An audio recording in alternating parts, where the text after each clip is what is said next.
अवघ्या 12 वर्षात एवढं मोठं साम्राज्य उभं करायचं हिऱ्या गबाळ्याचं काम नाही. कौतुक करावं तितकं कमीच, पण त्याशिवाय मनात कुतूहल निर्माण झालं ते वेगळंच. आधीपासूनच माणसं वाचण्याची, ती समजून घेण्याची आस. पण बऱ्याचदा आपण ज्यांच्यासोबत असतो ती सगळीच माणसं आपल्याला कळतातच असं नाही. अशाच काही माणसांमधलं हे एक नाव, डॉक्टर विकास महामुनी सर. एखाद्या पुस्तकाचं पान उलगडावं आणि आपल्याला त्या प्रत्येक पानागणित काही नवीन अद्भुतपणाची प्रचिती यावी असं व्यक्तिमत्व. त्यामुळेच त्यांच्याबद्दल, त्यांच्याकडूनच सर्व काही जाणून घ्यावं यासाठी कित्येक दिवस मी सरांच्या मागे त्यांच्या मुलाखतीसाठी लागलो होतो.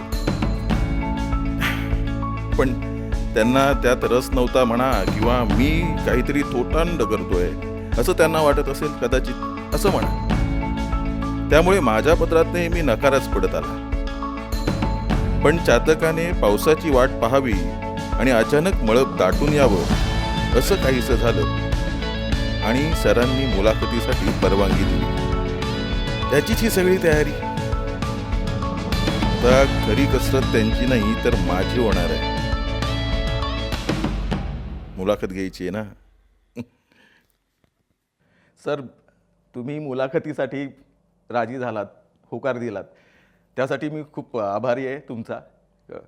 आणि एक काही प्रश्न आहेत, मी खूप अभ्यास केला तुमच्या सगळ्या आतापर्यंतच्या प्रवासाचा, तर त्याबद्दल थोडीशी माहिती. नक्कीच.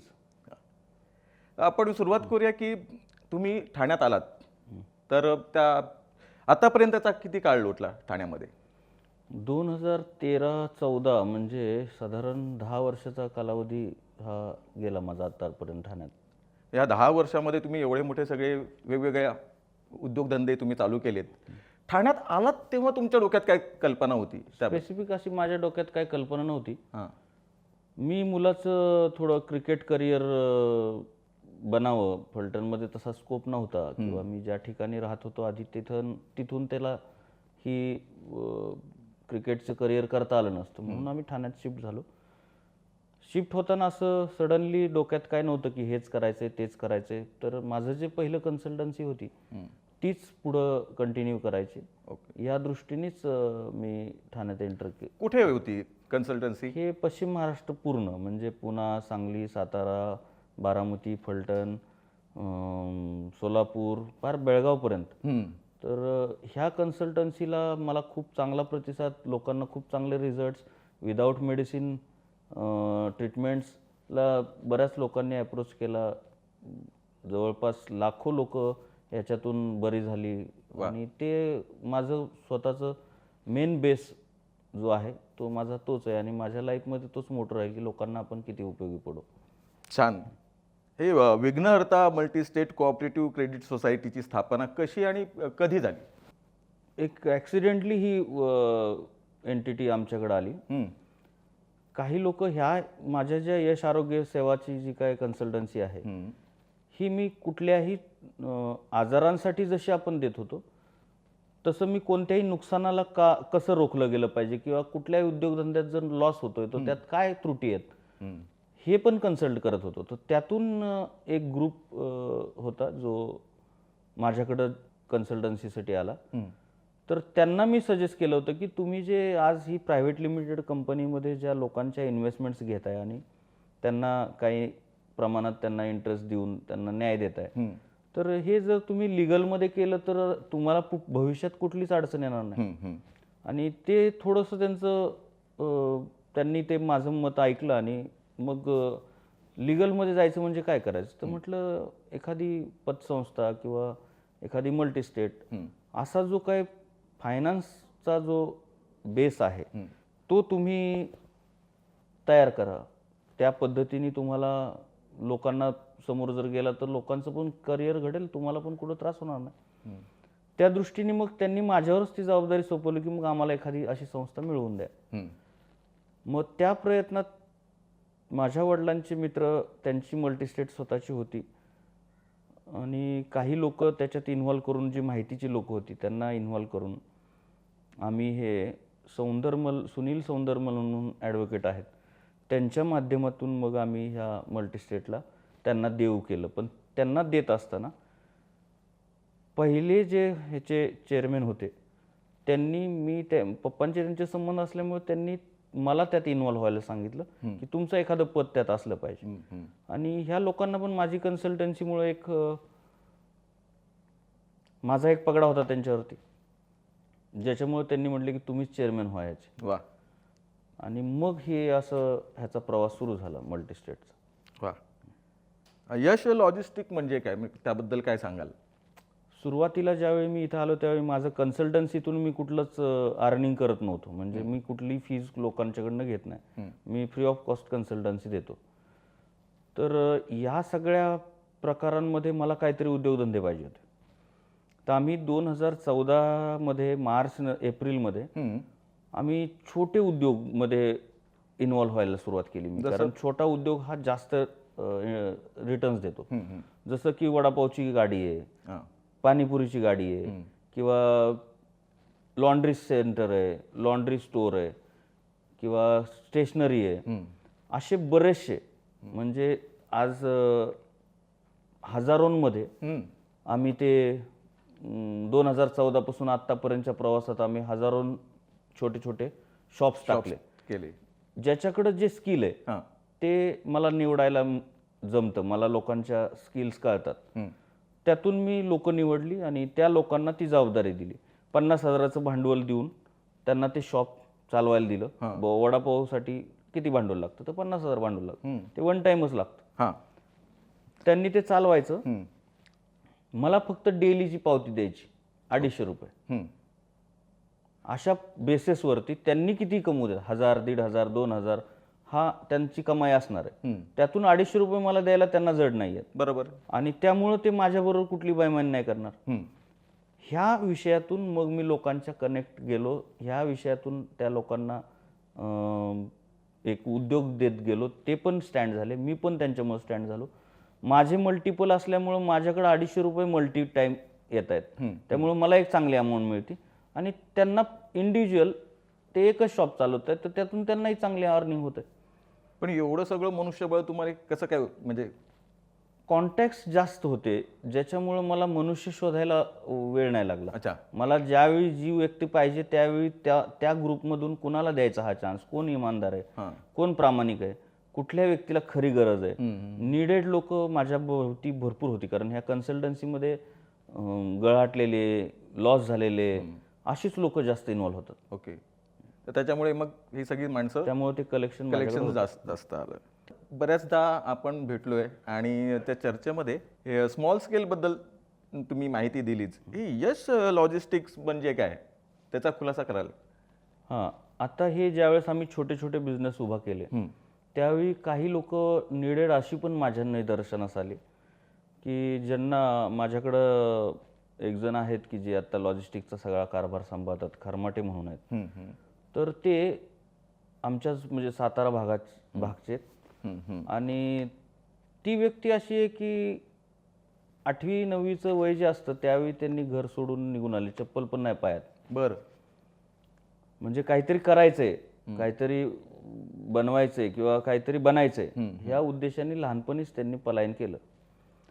ज्या गावातून ते बिलॉंग करतात, मार्डीजवळ छोटंसं गाव आहे झाशी पळशी म्हणून, तिथून ते निघाल्यानंतर त्यांना दहिवडीतून एक ट्रक मिळाली की ज्या ट्रकमध्ये बसून ते मुंबईच्या साईडला निघाले. तर त्याच ट्रकवरती ते किन्नर म्हणून राहिले. बर. त्यांनी तो किन्नरकीचा प्रवास जो आहे तिथून ते पार ड्रायव्हिंगपर्यंत, ड्रायव्हिंग शिकणं, गाडी जागेवर उभी असताना मागं पुढं करणं, धडपडी व्यक्ती असल्यामुळं त्यांनी ते शक्य केलं. आणि ते आजच्या पोझिशनला, म्हणजे ज्यावेळी मला ते भेटले त्यावेळी त्यांच्याकडं स्वतःचे 40 ट्रक होते. हो. आणि त्यांनी हा व्यवसाय कसा उभा केला हे त्यांनी सांगितल्यानंतर म्हटलं, त्यांनी मला विचारलं की तुम्हाला ह्याच्यात इंटरेस्ट घेतला तर खूप छान तुम्ही ह्यात करिअर कराल. आम्हाला वेळ लागला, आम्ही अडाणी किंवा आमच्याकडे शिक्षण नाही, आम्ही धडपडून उभा राहिलो. तर त्यांच्या काही आजारासंबंधित ते माझ्याकडे कन्सल्टन्सीला आले. पण मला स्वभाव आवडला, प्लेन व्यक्ती, सोबर व्यक्ती. त्यातून हा एक प्रयोग करावा म्हणून मग मी त्यांच्यासोबत जोडून मग यश लॉजिस्टिक्सची निर्माण केलं आम्ही. त्याच्यामध्ये आता आम्ही काही टेंडर्स घेतोय लॉजिस्टिकचे, की जे जहाज येतात, चणा वाटाणा हे पल्सेसमधले जे जहाज येतात ते जहाज 5-7 दिवसात खाली करायचे असतात, त्याचं कॉन्ट्रॅक्ट असतं. त्या कॉन्ट्रॅक्टसाठी मग आम्ही ॲप्रोच केला. काय त्यांच्या मार्फत आम्हाला हे जे अवजड वाहतूक संघटनेचे जे अध्यक्ष आहेत त्यांची भेट झाली. त्यांनी आम्हाला सपोर्ट केला, त्यांनी आम्हाला टेंडर्स मिळवून दिले आणि मग आमचे हजारो ट्रक्स त्यात चालायला लागले. रोजचं जेवढ्या ट्रिप मारणार तेवढ्याचे पैसे आम्हाला मिळायला लागले. हा रोजचा बिझनेस आमचा सुरू झाला. पण त्याच्यात टफ टास्क होता, म्हणजे ड्रायव्हर्स, क्लीनर्स किंवा त्याचे जे मेंटेनन्स करणारे सगळ्या गोष्टी, पुन्हा मनुष्यबळ आलंच म्हणजे त्या मग ते या सगळ्या गोष्टींवरती खरमाटे ह्यांनी टायर खोलण्यापासून पंक्चर काढण्यापासून ते पार सगळ्या मेंटेनन्सची त्यांना माहिती असल्यामुळं ते त्यांच्याच मार्फत इझी झालं. बरोबर. त्यांनी तशी लोकं निवडली, तसे ट्रक्स लोकांकडून घेतले. आम्ही त्याचे कलर्स पण यश थीमनुसार ब्ल्यू व्हाईट केले. ह्या सगळ्या गोष्टी लॉजिस्टिकमध्ये सुरू झाल्या. त्याच्यानंतर आम्हाला ते जड अवजड वाहतूक संघटनेचे अध्यक्ष आहेत, त्यांनी आम्हाला उरणपासून वडाळा टर्मिनलपर्यंत खडी वाहतुकीसाठीचं एक टेंडर आम्हाला दिलं 3 वर्षाचं, ज्याच्यामध्ये डंपरची आवश्यकता होती. तर आम्ही त्याच्यात पण शेकडो डंपर्स आम्ही त्याच्यात आमचे लावले, काही भाड्याने घेतले आणि तो एक टेंडर आम्हाला चांगला मिळाला. लॉजिस्टिकमध्ये मग त्या एक चांगली गती आली. आपण जेव्हा जेव्हा भेटलो मध्ये तेव्हा काही काही नावं प्रामुख्याने तुमच्याकडून आले. आता हे खरमाटे यांचं नाव मला मी पहिल्यांदाच ऐकतोय. तसंच एक नाव आहे विजय पुसदेकर. हां, तर त्यांच्याबद्दल काय सांगाल, म्हणजे कशी ओळख झाली, कुठे झाली? विघ्नहर्ता मल्टीस्टेटची स्थापना म्हणण्यापेक्षा आम्ही ते परचेस केलं 2016-17 मध्ये. 16-17 पासून काही काळ आम्हाला थांबावं लागलं, कारण त्या बिझनेसची जास्त माहिती नव्हती. जे लोक ह्याच्यामध्ये इन्व्हॉल्व होती आधी आणि मला चेअरमॅन म्हणून घोषित केलं, ते लोक बाय डिफॉल्ट त्यांच्या पहिल्या कंपनीमुळं काही नुकसान त्यांचे झाल्यामुळं ते सगळे त्यांची इन्व्हॉल्वमेंट त्यातून निघून गेली आणि जबाबदारी पूर्ण माझ्यावर आली. मी आणि मिसेस ह्याच्यात चेअरमॅन व्हाईस चेअरमॅन होतो, ज्याच्यामुळं सगळी जबाबदारीने आम्हालाच पुढं ती घेऊन जायची होती. व त्यातली कुठलीही कल्पना नसल्यामुळं, त्या फायनान्स एंटिटीशी आमचं कसलंच पहिलं नातं नसल्यामुळं आम्हाला ते बुचकळ्यात पडण्यासारखं होतं आणि मग काही काळ असाच आम्ही घालवला.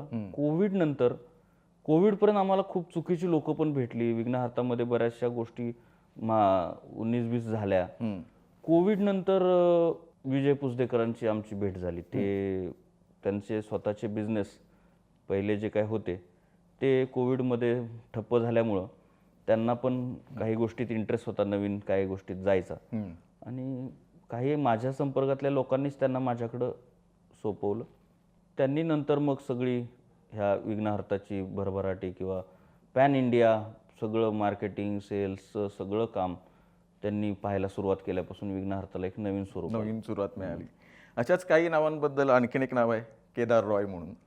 हां, केदार रॉय पण असंच माझ्या संपर्कातल्या लोकांनीच केदारना माझ्याकडे दिलं. त्यावेळी आम्ही त्यांच्याकडं मोहगुनी हा एक टिकूडचा प्रकार आहे, ज्याच्यापासून जहाजं बनतात. पाण्याखाली ते 150 वर्षाची लाईफ आहे त्या टिकूडला, ज्याच्यामुळे त्याच्यापासूनच जहाजं बनतात.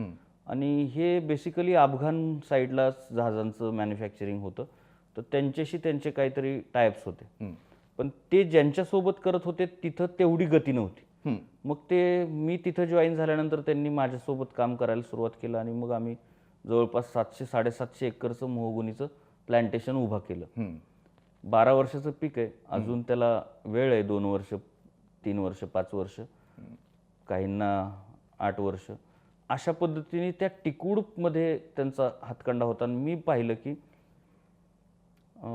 MSc ॲग्री झालेली लोकंसुद्धा माती परीक्षणाला लॅबला घेऊन जातात, पण ह्या व्यक्तीने हातात माती घेतल्यानंतर त्याच्यामध्ये कोणत्या कमतरता आहेत ह्या सांगण्याची पात्रता, कुठल्या झाडावरती कुठल्या नैसर्गिक उपचार केले पाहिजेत, कुठलेही फवारण्या किंवा कुठलेही केमिकल त्याच्यावरती नाही फवारले पाहिजेत, तर ती कशी मुळापासून घालवायची ह्याची कला खूप सुंदर अवगत होती. मी ते अवलोकन केलं आणि नंतर मोठी जबाबदारी म्हणून मी 2000 एकर तमिळनाडूमध्ये पोलाची हे गाव आहे तमिळनाडूमध्ये कोयमुतूरच्या थोडंसं 40-45 किलोमीटर पुढे. बरं. तिथं आम्ही मग हा प्लॅन केला. त्यांनी शोधून काढलं की आशिया खंडात नारळ 1 नंबरचा कुठं मिळतो. मग तिथून ती सुरुवात झाली. तिथून मग आज 3 वर्ष झालं तिथं आम्ही ते फार्मिंग करतोय आणि त्या फार्मिंगमध्ये त्यांनी खूप चांगली प्रगती, चांगलं यश आणि चांगलं मेंटेन ठेवलं आहे. ते केदार रॉय म्हणजे आम्हाला लाभलेलं एक हे 2 रत्न आहेत, विजय पुसदेकर आणि केदार रॉय. म्हणून विशेष उल्लेख माझा त्यांचा होतो. हां, तर ते मी आपल्या जेव्हा जेव्हा भेट झाल्या तेव्हा हे नाव आलीच ही. आता परराज्यात आपण गेलात, तिथे 2000 एकर जमीन उपलब्ध केलीत, करून घेतलीत. अडथळे नाही आले का? परराज्य आहे. अडचणी भरपूर आल्या ना. अडचणीशिवाय कोणताच प्रवास, आत्ता विघ्नहर्ता म्हटलं किंवा लॉजिस्टिक म्हणा, अडचणी भरपूर आहेत. आत्ता तिथं एकतर त्यांची लँग्वेज सोडून ते कुठल्याही लँग्वेजमध्ये बोलत नाहीत. त्यांना हिंदी नाही कळत आणि इंग्लिशमध्ये बोललं तर त्यांचा युगो दुखवतो. त्यामुळं तमिळनाडूत जायचं, तिथं राहून आपला बिझनेस करायचा आणि तिथं आपलं अस्तित्व निर्माण करायचं खूप टफ होतं. पहिलं वर्ष खूप त्रास झाला मला. प्रत्येक महिन्यातले मी 15 ते 18 दिवस तिथे घालवले आणि बाकीचाच दिवस फक्त मुंबईत दिलाय. केदारनी तर तिथं पराकाष्ठा केली. म्हणजे प्रत्येक लेबरला समजून घेणं, त्याचे विरोध पत्करणं. लोकल तिथली लोकं जी होती ती त्यांना तिथला होल्ड पाहिजे होता. आपण जे उतरलो होतो ते त्यांना नको होतं. तिथंही दुसऱ्यांनी येऊन शेती करायची किंवा तिथं जे एजंट लोक होती त्यांनी आपल्या मालाला कमी लेखायला सुरुवात केली. काही वेळेस तर केदारवर असे प्रसंग आले की त्यांना उचलून घेऊन गेले. बऱ्याचशा अडचणींना तोंड दिलंय. ओळखी कामाला पडल्या. काही राजकीय लोकांच्या ओळखी माझ्या असल्यामुळं त्यांनी तिथल्या राजकीय लोकांना कॉन्टॅक्ट करून आम्हाला तिथं एक सेफ झोन तयार करून दिला. आता तिथं काय अडचण नाही. आता आपण खूप छानपणे तिथलं सगळं. यशार्थी विघ्नहर्ता फार्मिंग प्रायव्हेट लिमिटेड ही तीच स्थापना. 2 वर्ष आम्ही असंच नारळाच्या ह्याच्यावरती प्रोजेक्टवरती काम केलं. आम्हाला ज्यावेळी कॉन्फिडन्स आला त्यावेळी मग त्याला हे सगळा कॅश बिझनेस आहे, ज्याच्यामुळं ह्याला कुठं आपण कंपनीत घेऊन जावं असं आधी नव्हतं वाटलं. होईल सक्सेस नाही होईल. ज्यावेळी तो कॉन्फिडन्स आला की आता आपण त्याला कुठंतरी एक स्वरूप दिलं पाहिजे, कारण चांगले व्यवहार व्हायला लागले, मोठे टर्नओव्हर व्हायला लागले, मग आम्ही यशार्थी विघ्नहर्ता फार्मिंग प्रायव्हेट लिमिटेड ह्याची स्थापना केली. ही प्रायव्हेट लिमिटेड आता 2023च्या एप्रिलला आम्ही लॉन्च केली. आता परराज्यात गेलात, तिकडची माणसं, तिकडचे स्वभाव वेगळे, तर ते तिथं केदारनी खूप पराकाष्ठा केली. म्हणजे तिथला लोकल लेबर जो आहे तो अडवून पैसे घ्यायचा.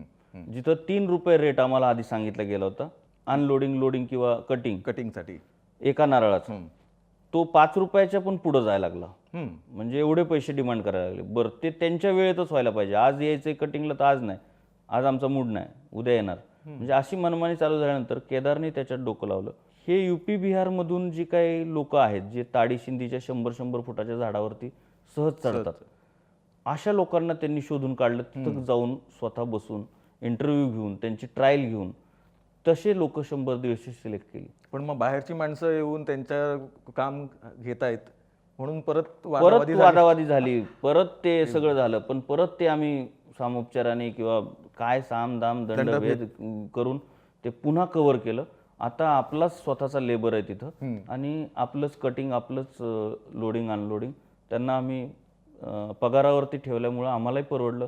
त्यांना एक सर्टन अमाऊंट महिन्याची 30,000 रुपये त्यांना आपण सॅलरी देतो, तर त्यांनाही ते घरी पाठवायला किंवा तिथलं खाणं पिणं सगळं आपल्याकडं. त्यांना तिथं पैसेच लागत नाहीत कशाला. ट्रॅव्हलिंग कसं होतं सर? तिथले ट्रान्सपोर्ट जे आहेत ते ट्रान्सपोर्ट, मुंबईचे ट्रान्सपोर्ट आम्हाला तिथं सपोर्ट करतात, कारण तिथून येणाऱ्या गाड्या भरून त्या इथून भरून जायला पाहिजेत. डबल भाडं परवडत नाही. मग सिंगल भाड्यात तिथले लोक आम्हाला ते सपोर्ट करून आमचं हे काम चालू राहतं. कोको काका शॉपची एक चेन उभी करत आहात, त्याबद्दल काय सांगाल? कोको काका नसून ते ओ कोको काका आहे. ओ कोको काका म्हणजे आपण ओ पाववाले किंवा ओ डबेवाले किंवा ओ चहावाले असं जे बोलवतो तसं ह्याला नाव आम्ही ओ कोको काका दिलं. म्हणजे नारळाचे प्रोडक्ट विकणाऱ्याला आपण काय म्हणू, तर कोको काकाच म्हणू शकतो. कोकोनट तर कोको काका. हां, तर ही कन्सेप्ट अशी आहे की आम्ही आत्तापर्यंत तमिळनाडूतून जे नारळ आणत होतो तो आम्ही होलसेलनी, जे लोक गाडीवरती विकतायत त्यांना, जे लोक सप्लाय करतायत मोठे होलसेलर्स, त्यांना आम्ही इथं नारळ देत होतो. त्याचं मार्जिन जे होतं ते मार्जिन आता आम्ही सेट झालोय, तर त्याचं मार्जिन वाढवण्यासाठी संकल्पना अशी आली की आपण जर रिटेल बिझनेस केला तर काय करावा. तर मग नारळ पाणी हा जो कन्सेप्ट आहे तो आमच्या डोक्यात आधी होता. पण त्याला वेगळं काय, सगळेच करतायत, मग आपल्याकडे कोण येणार, विशेष काय आपल्याकडे पाहिजे. बरोबर. ह्यासाठी मग त्याच्यात केदार मी बसून त्याच्यात एक रेमेडीज आणल्या, नवीन काय गोष्टी इन्व्हॉल्व केल्या. जसं की नारळ पाणी फक्त पिणारी लोक भरपूर आहेत, पण नारळ पाण्यात सगळ्या प्रकारच्या फ्रुट्सची जर टेस्ट दिली तर ते कुणाला नाही आवडेल, आवडणार. अशा विषयातनं आम्ही मग ते कसं होऊ शकतं शक्य, त्याला आपण कसा न्याय देऊ शकतो. मग फ्रूटचे जे पल्प आहेत, नॅचरल पल्प, ते आपण जर त्याच्यात मिक्स केले, ग्राइंड केले, तर त्याला ती टेस्ट येऊ शकते. बरोबर.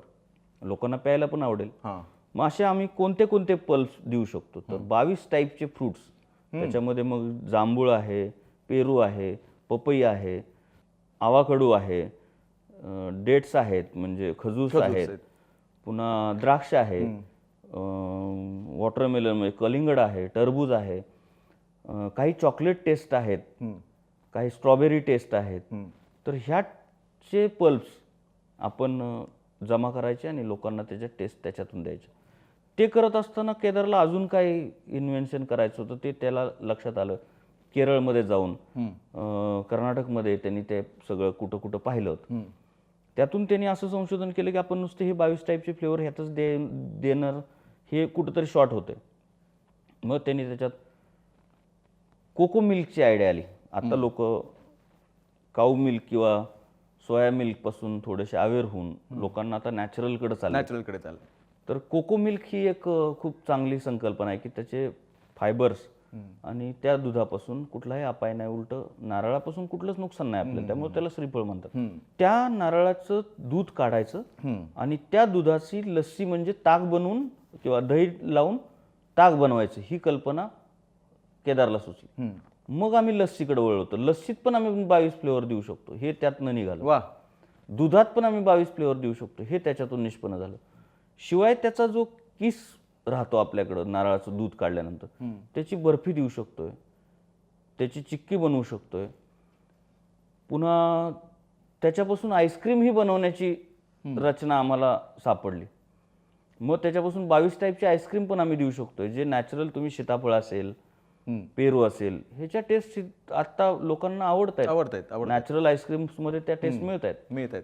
मग आम्ही कोको काकाचं नाव इन्व्हेंट केलं की ह्या गोष्टीला एक ब्रँड म्हणजे ब्रँड बनवून त्याचे स्टोअर्स टाकून एक चांगलं त्याला आपण ओपनिंग देऊ शकतो. त्याचं स्टोरेजचं काय? आम्हाला ह्यातूनच आत्ता कोल्ड स्टोरेजची संकल्पना आली की आम्ही हे स्टोअर कुठं करायचं. तर आमचेच एक मित्र आहेत धीरज चचलानी, ज्यांनी आत्ता नवीनच जस्ट कोल्ड स्टोरेज तळोजामध्ये ओपन केलं. ओके. आम्ही त्याची पाहणी केली, बघितलं मी जाऊन, खूप आवडलं. आणि नॅचरल लोकांना द्यायचं तर त्यात कुठलंच काय हे करायचं नाही, कारण निसर्गाने दिलेले जसं आहे तसंच ते लोकांच्या मुखात गेलं पाहिजे, त्याचे कुठले साईड इफेक्ट नाही झाले पाहिजेत.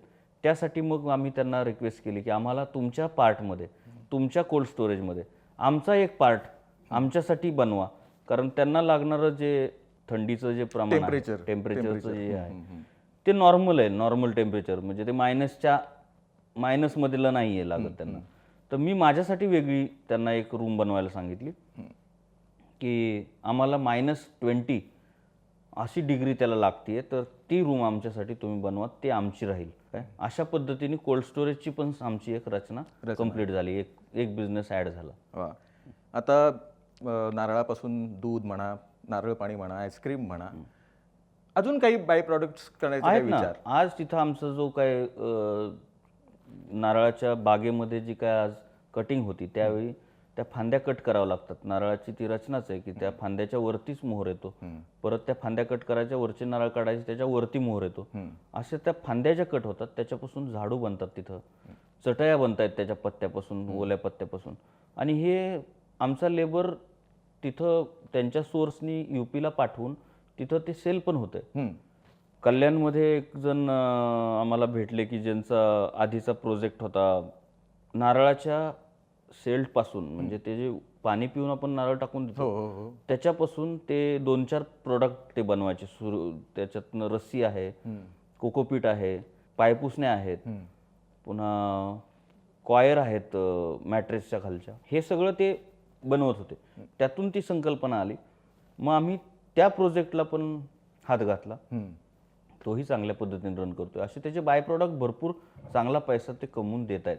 खूप छान पद्धतीने ते वर्कआउट म्हणजे एकमेकांच्या सोबत एकमेकांना घेऊन म्हणण्यापेक्षा आपण एकदा एका वाटेला लागलो की त्याच वाटेला जी गावं असणार ती लागणार. तशी आपण जी जर्नी करतो, आपण जे उद्योग करतो, त्या उद्योगात लागणारी जी माणसं आहेत, सहाय्यक जे ठरणार आहेत, ते लोक त्या रस्त्यात मिळतातच.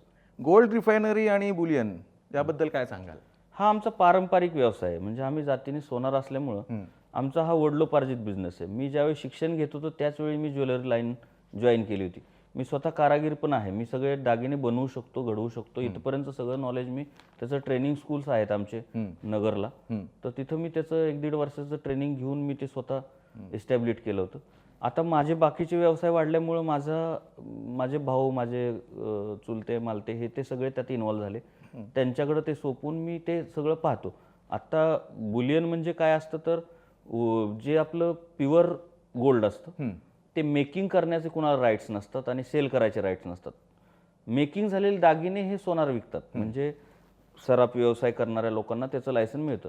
पण बिस्किट बनवण्याचं किंवा त्याला सेल करायचं हे लायसन बुलियनचं लायसन असतं. अच्छा. मग ते बुलियनचं लायसन आम्ही मिळवलं. आमच्याकडे रिफायनरी आधीचीच होती आणि आमचं होलसेल मार्केटमध्ये आहेच आहे. म्हणजे जे मेकिंग करून आम्ही ऑर्नामेंट्स पण, ज्वेलरी किंवा हे सगळेच व्यवसाय आमचे पारंपरिक आहेत. आता विश्वास महामुनी म्हणून ती व्यक्ती सांगलीतून हा व्यवसाय पूर्णपणे ऑपरेट करतात.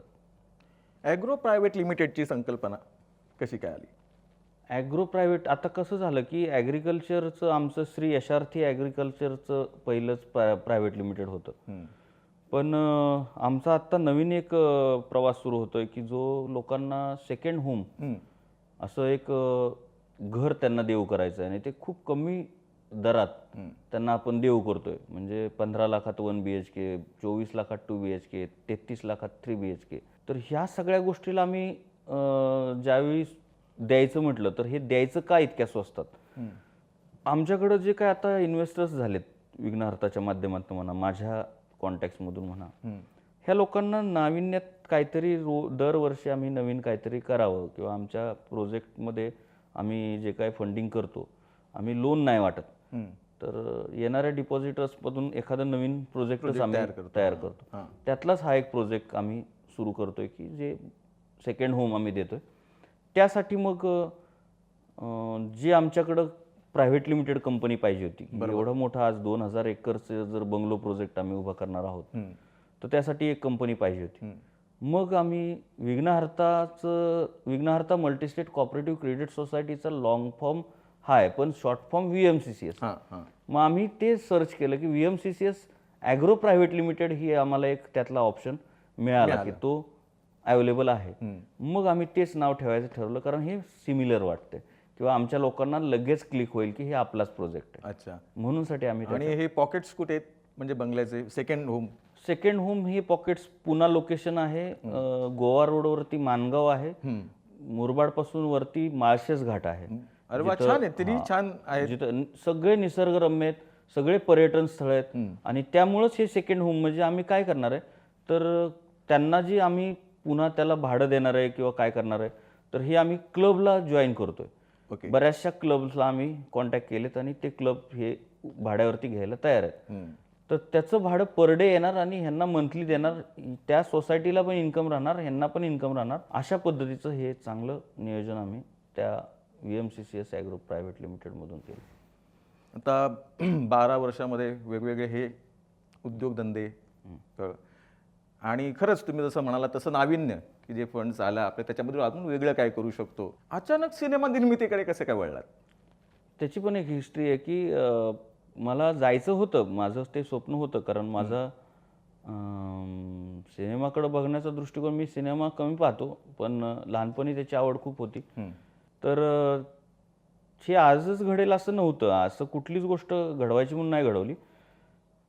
एका मोडवरती काही लोक माझ्याबरोबर जे कॉन्टॅक्ट्समध्ये होते, त्याच कॉन्टॅक्ट्समध्ये ही एक चर्चा चालली होती की एक फिल्म चांगली स्टोरी आहे, बनवायची आहे, फायनान्सर त्यांना कुणीतरी हवं होतं. अशा माध्यमातून ही स्टोरी माझ्या जवळच्या व्यक्तीने, म्हणजे फिरोज बाबाजान फकीर असं नाव आहे, आम्ही फिरोज म्हणतो त्याला, तो माझ्या गावातला. तर तो कॉन्टॅक्ट्समध्ये होता आणि असं चाललं होतं. सडनली मला विचारलं गेलं की ह्याच्यावर काय उपाय होऊ शकतो का. त्या कन्सल्टन्सीच्या माध्यमातूनच मग मला ती विचारणा केली गेली.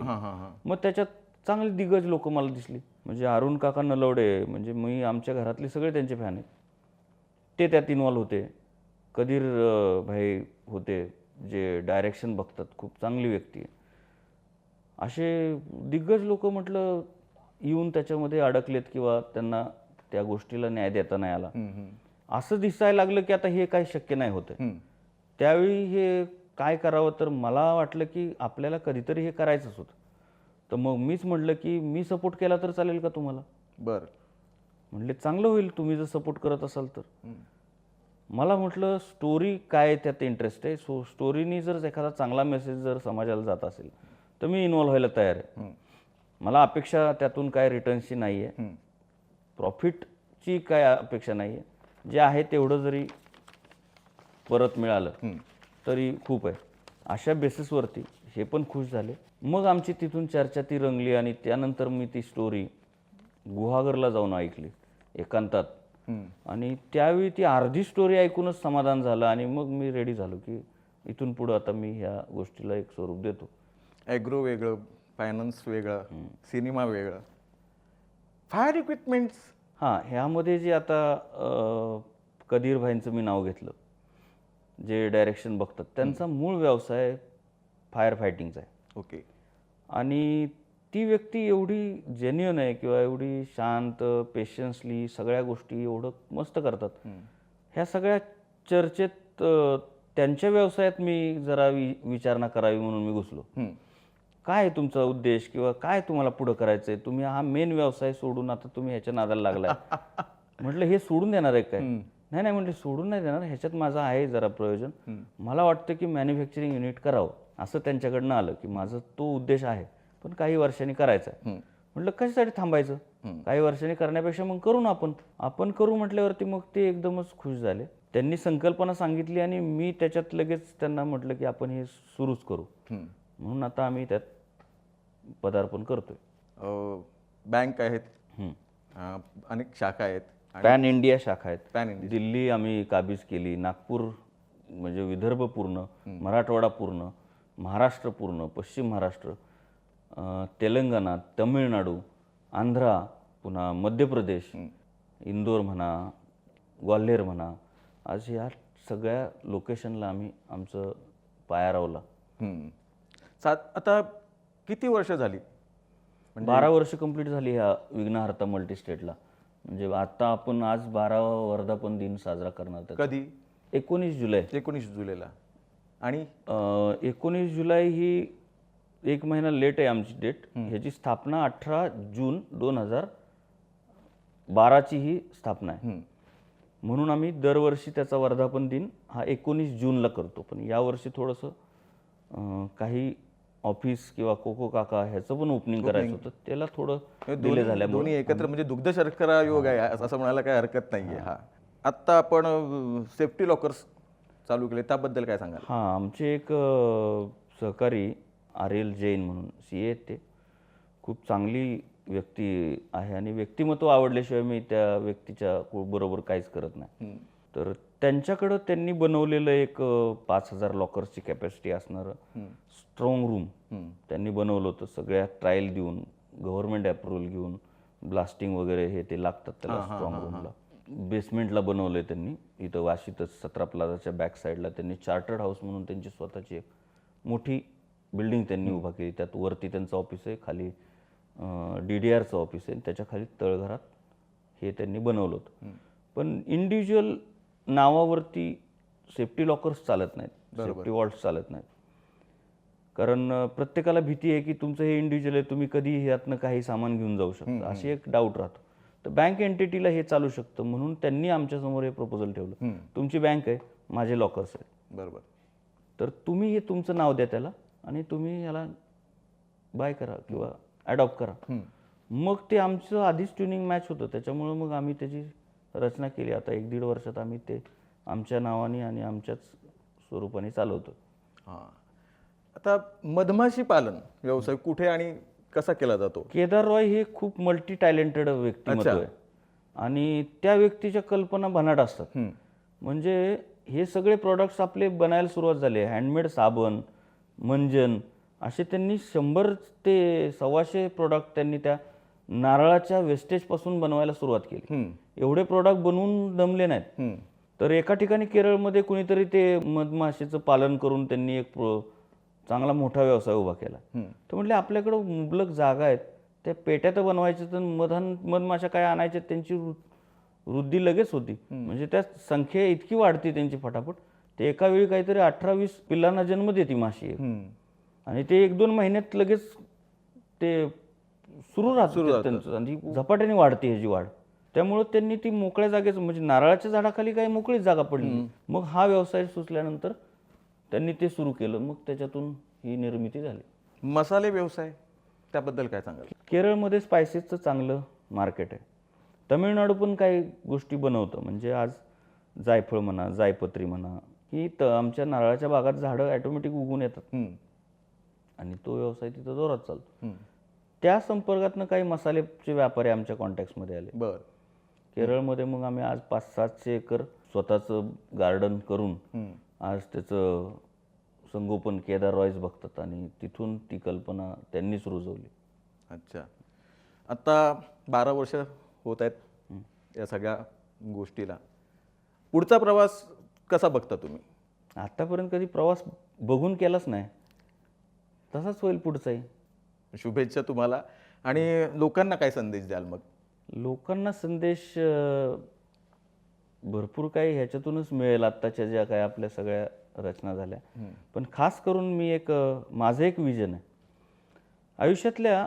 आपल्या ज्या काही रचना आहेत त्यामध्ये आपलं शैक्षणिक आयुष्य हे जे आहे ते 25 वर्षाचं जर पकडलं, बरोबर, तर उरणारे 25 वर्ष आपल्याला मेहनत घेऊन पण आपण फक्त घर बांधू शकतो, काय मुलांचं करिअर करू शकतो. यापेक्षा जास्त प्रगती नाही करता येत सर्वसाधारण माणसांना. माझे स्पीड वेगळं आहे, मला काम करायला आवडतं, मी मेहनत खूप घेतो, माझ्या कल्पना ज्या आहेत त्या अस्तित्वात आणायला आवडतात. माझं विजन 50व्या वर्षी रिटायर्ड व्हायचं जे माझं प्रयोजन आहे ते मी करणारच आहे. त्यानंतर मी हात नाही लावणार कुठल्याही कामाला किंवा कुठल्याही नवीन गोष्टीला. माझ्या विजनमध्ये मला मोठं नाही व्हायचं, माझ्यासोबतचे मोठे करायचे आहेत, की मला त्यांच्यासोबत जगायचं, त्यांच्यासोबत राहायचं, ते सुखी पाहायचे. माझी ही संकल्पना वेगळी वाटेल लोकांना, पण मी आजपर्यंत लोक घडवत आलो, लोक जोडत आलो, लोक बनवत आलो किंवा लोकांचा सहवास मला आवडतो. मी एकटा राहू नाही शकत. माझ्याबरोबर जनसंपर्क 60 लाख लोकांचा आहे. वा. की जो मला आवडतो, की त्यांच्यामध्ये प्रगती बघायची, तर मग मला त्यांना कल्पना सुचवायची, तर मला आधी ते करायचं. असे प्रॅक्टिकल्स मी आधी केले तर मग लोकांसमोर मांडले, तर मग त्या लोकांनी केलेले आहेत. लोकांना एवढंच सांगायचं फक्त की तुम्ही तुमचा जो वेळ आज जो देताय तो वेळ तुमचा रोज स्वतःला द्या. स्वतःला दिल्यानंतर तुम्ही घडता ते घडताच, पण इतर परिसर पण घडून जातो. कारण तुम्ही स्वतःला वेळ देतात म्हणजे काय करायचं तर आजचं जगणं आजच जगायचं, उद्याचा दिवस आपला मृत्यूचा काय माहीत नाही आपल्याला. त्यामुळं मला संदेश असा द्यायचा आहे की तुमचा कोणत्याही आनंदावरती तुम्ही विरजण टाकलं तर तुम्ही पुढच्या प्रगतीला मुकणार आहे. जे लोक आज सक्सेस आहेत त्यांनी त्यांच्या आनंदाला कधीच मोड नाही दिली, कलाटणी नाही दिली. त्यांनी तो आनंद जगलेत म्हणून ते सुखी आहेत किंवा ते म्हणून प्रगतशील आहेत. प्रगतीचं एकच सोल्युशन आहे, प्रगतीचं एकच गमक आहे. तुम्ही आनंदित तर तुमचा प्रवास सुकर किंवा स्पीडचा किंवा आनंदाचा प्रवास लवकर संपतो. दुःखाचा प्रवास लवकर संपतच नाही. मग दुःख कुरवाळत बसणं ही गोष्ट सोडून आनंदी राहा, रोज आनंदी राहा, प्रवास होत राहील. जगण्यासाठी खूप काय लागत नाही. जे काही षडविकार आहेत त्यामध्ये लालच म्हणा, वाईट इच्छा, सुप्त इच्छा नाही आहेत किंवा आनंदी इच्छा नाही आहेत, तर ह्या वाईट इच्छा म्हणजे लालसा. ह्याच्या मागं धावणं हे मृगजळासारखंच आहे. ह्यात कधीच प्रगती नाही आहे. सगळ्यांचं कल्याण घेऊन चालणाऱ्या लोकांचं कल्याण नक्की होणार. खूपच छान सर. खरं तर खूप दिवसापासूनची माझी इच्छा होती की आपली मुलाखत घ्यावी आणि याचं डॉक्युमेंटेशन व्हावं, आणि मी आग्रही होतो त्यासाठी. पण बरेच दिवस झाले आपला काही होकार येत नव्हता, पण चातकासारखी माझी अवस्था झाली आणि तुमचा होकार आला आणि आज ती मुलाखत आपण पूर्ण करतो या इथे. आपण आलात, आपला अमूल्य वेळ दिलात, त्याबद्दल धन्यवाद.